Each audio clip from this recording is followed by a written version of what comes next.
ஆனா இது இன்னைக்கு மட்டும்தானா? போக போக சரியாயிடும்னு என் மனசை நான் தேத்துக்கிறேன்.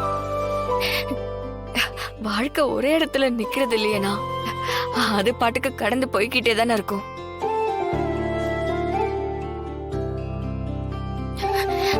என்னால சமாளிச்சிட முடியுங்கிற நம்பிக்கை எனக்கு இருக்கு. சத்தியமா முடியாது. நான் சொல்றேம்மா, நான் இவ்வளவு பார்த்துருப்பேன்.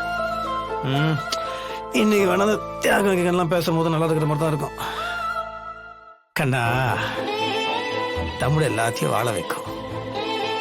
ஆனா தமிழும் வாழணும். நீ வாழணும். சரி விடு, நீ இப்படியே பேசிட்டு இருப்ப. சிபிட்டு நான் பேசுறேன்.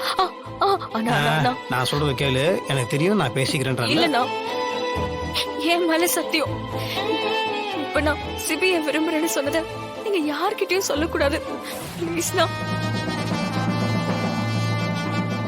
என்ன தங்கச்சின்னு சொன்னீங்கல்ல,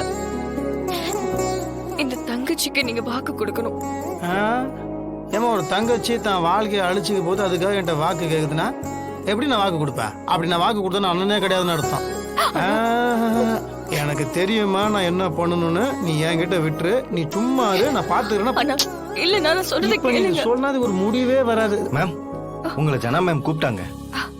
வந்துடுண்ணா. அண்ணா, நான் என்னன்னு கேட்டுட்டு வரேன்.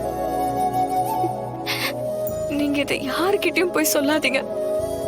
நான் என்ன நான் சொல்றது நீ கேட்கியா? நான் பாத்துக்கிறேன். நீ முதல்ல கண்ணை தொடச்சிட்டு போ. கண்ணை தொடன்ற.